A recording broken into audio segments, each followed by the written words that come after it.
Live from the Chris Sands Radio Network studios Are you gonna get this crap out of my living room? in Miss Carrie's living room, it's time now for Cooking with Gusto. Quick and easy is my manifesto. That's why I'm cooking with gusto.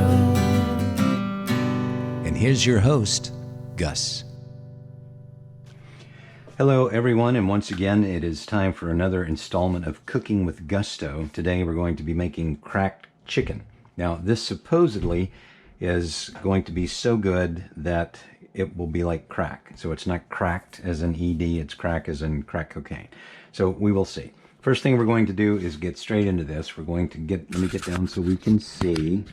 We're going to set our Instapot, whether it's Instapot or ours is a crock pot brand. You're going to go to brown saute and start. Now all this is going to do is heat the inside of the Instapot and allow us to cook our bacon, which is the first order of business. Everything can be done in one pot, all right?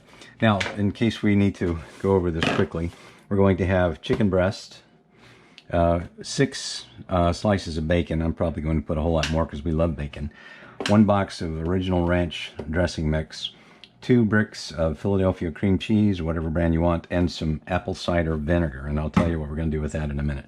First off, this is the first part of each one of my videos always starts with exactly from start, so that you don't think that anything's preheated or whatever. Instapot works really, really quickly. So we're going to get this started. We're going to get out, let's see how much bacon. Looks like a lot of bacon. That is, 2, 3, that's about 5. Oh, it even smells good when it's raw. You know, rule of thumb is that you can never have too much bacon, period. Okay? So what we're going to do is we're going to chip this up. 1, 2, 3, 4.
Going to town here.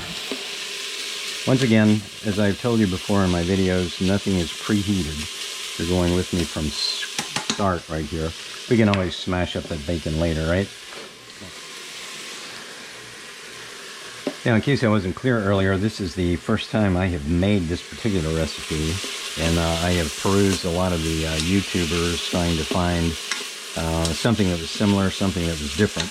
The original one I saw, like I said, used all raw seasoning ingredients, and then someone actually made the comment that the seasoning ingredients that they were adding were exactly what was in ranch dressing mix. So I thought this will be much simpler, because I enjoy doing this, but I don't want to go to a whole lot of expense of buying a lot of loose seasonings that I may not ever use again, just in case this is not super delicious.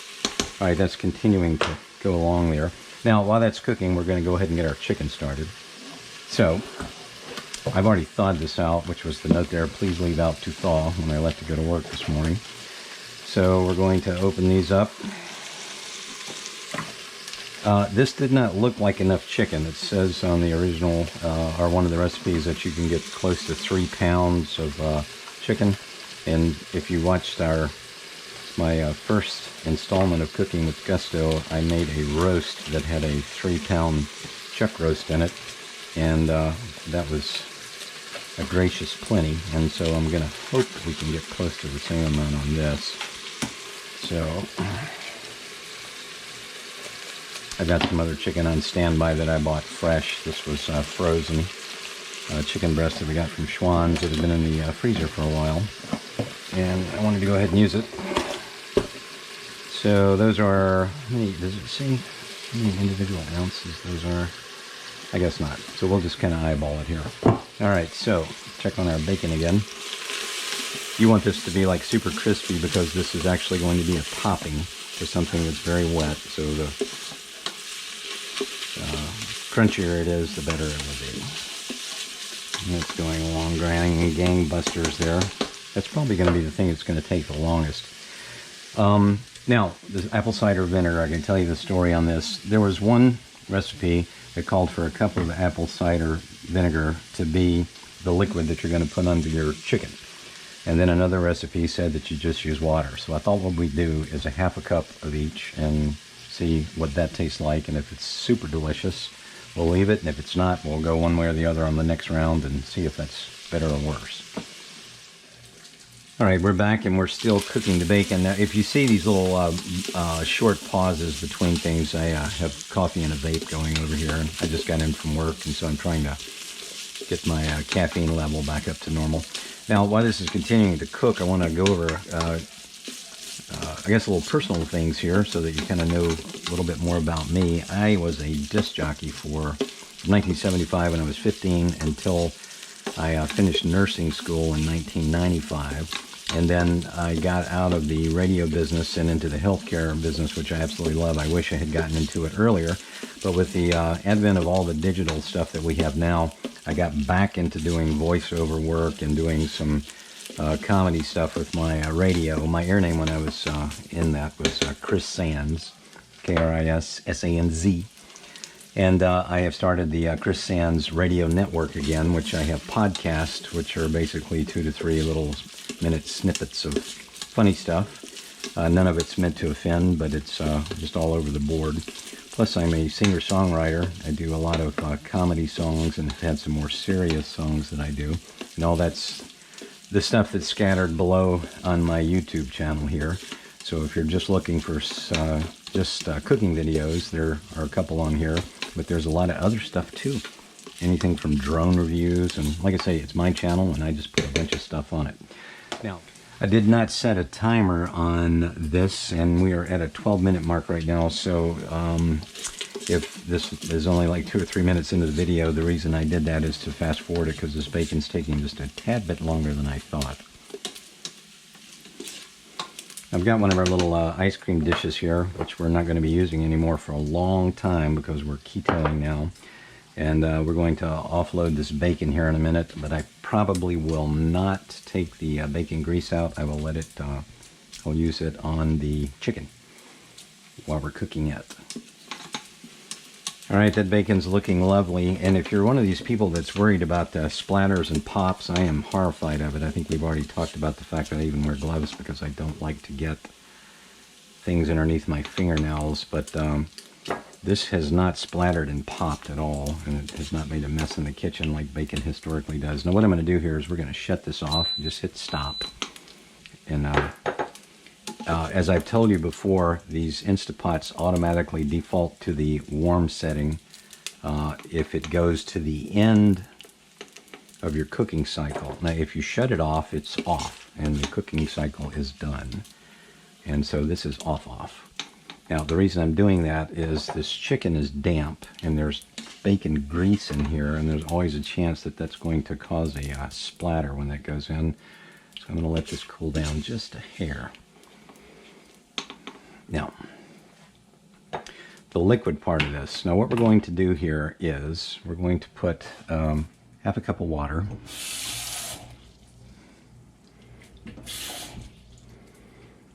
And that's a half a cup, and we're going to add to 1 cup of the apple cider vinegar. It's pretty rancid. Alright, that should be enough. Let's see. That's close enough. Now what we're going to do is we're going to deglaze this pan and also take some of this grease temperature down before we add the chicken breast in there. Let's stir that around a little bit. There's a few chunks of bacon still left in there, but it's not going to hurt anything. And now we're going to offload our chicken in there. 2, 3, 4, 5, Let's put a couple of more in there. What do you say? Put some fresh chicken here from the stove.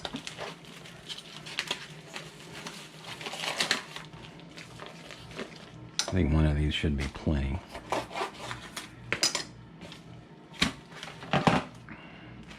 That's a big boy there. All right, let me get this open.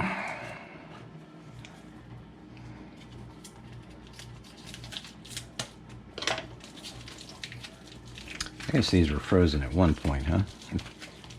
And that's a big old chicken breast there. Gee willikers. Cut this one down a little bit.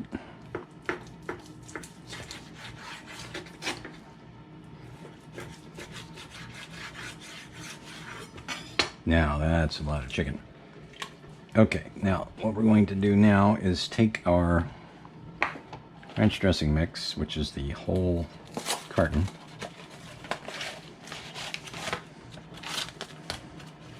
There's 4 packages in here, so what I'm going to do is probably put 2 in there since we have so much chicken.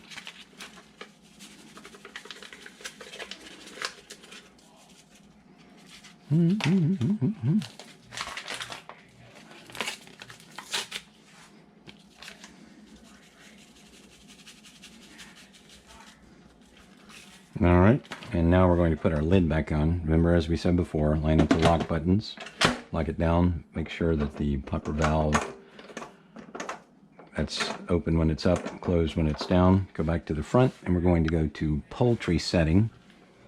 Let me get you so you can see. Hold on a minute. Going to our poultry setting, which goes to 15. We're going to go up to 17 because of how much chicken we have, and hit start. Now, I saw in one of the videos that if you are using frozen, like frozen chicken breast, you should go 25 minutes. But since these are already thawed and ready to go, that bacon turned out really good. We have to do some more of that. It took a little longer than I thought. Now, we're going to come back in about 15 minutes. I'm going to clean up, and then we'll see where we are, okay? And there it goes. Now, as you can see, because we're not shutting anything off, this automatically defaults to the warmer setting, and that continues for 4 hours to keep whatever you have in there nice and toasty. All right, so let's grab something metal and open this vent. And that's going to let all the steam off in there. Now, last time we did this with the beef, it took about 3 minutes, so if I cut away, I'll come right back and we'll pick it up so that you don't have to just sit here and listen to the steam roll, okay? This undoubtedly is depressurizing a lot quicker, one because it didn't cook as long, as we prepare to glove up. Now, I want to go over something in case I need to tell you this, I may not, but anything that you touched with the raw chicken, don't use it anymore. Everything that I had on the counter earlier that had anything to do with the raw chicken's in the dishwasher after I rinsed it, and you never want to reintroduce fresh cooked food onto a cutting board or anything else that raw poultry has been on because of the bacteria. Now, I don't know if you heard that little click. That was the release of the bobber valve, and we should be ready to open. Like I say, what you're seeing coming off right now is just the steam from the liquid that's inside the pot. Now, what we're going to do is we're going to turn this towards the unlock position and open it away from you, like that. All right, now let's set this aside. And what we're going to do now is get our chicken out.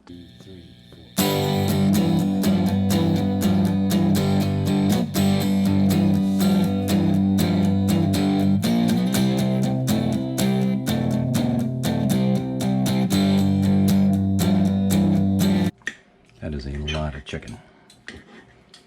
I didn't think it was going to be quite this much. Hopefully this will be a good recipe and everybody will want to eat all of this chicken. All right, so there's all our chicken kind of shredded up there a little bit. Now we're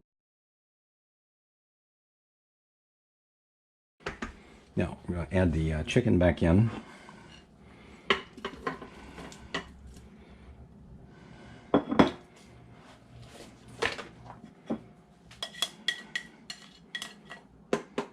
And now what we're going to do is we're going to take our cream cheese, which has been sitting out softening.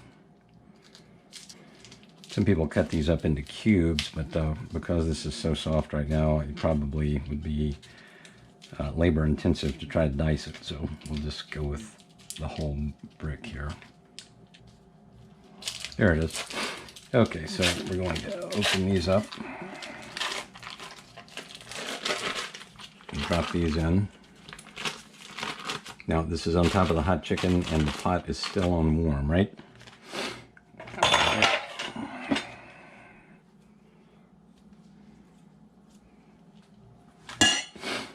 Open up our cream cheese here, a gooey mess.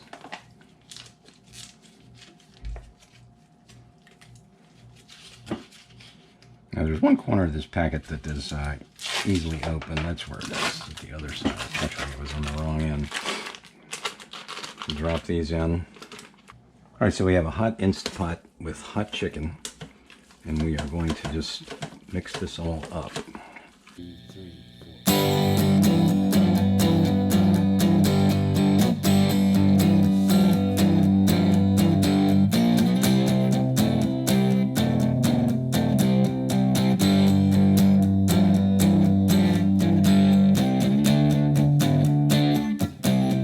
Okay, I'm going to take our bacon bits and put them in there. I snacked on a couple of these. Some good bacon. Now this is broken up really well. Looks good. It's nice and that's a lot of cream cheese, and if you could probably get away with one if you don't want it to be quite that not soupy, but it'll firm up as it rehardens. Now what we're going to serve this with is, I went to the store and got some riced cauliflower. Now we're going to serve this over the cauliflower, and this is the highest carbohydrate count of anything that we have, and it's 3 grams per 3/4 of a cup. And these are those great steam in the bag vegetables, and they're made by Bird's Eye. You should be able to find them anywhere, and it's 4.5 minutes maybe, and right and serve it right out of the bag into a bowl and ready to go. And we're going to top all of this with some Mexican style blended cheese, which has 0 carbs because it's cheese, right? Okay, well that's it. Let me know what you think about it. Leave a comment below, something I missed or something you'd like to see. And thanks for watching.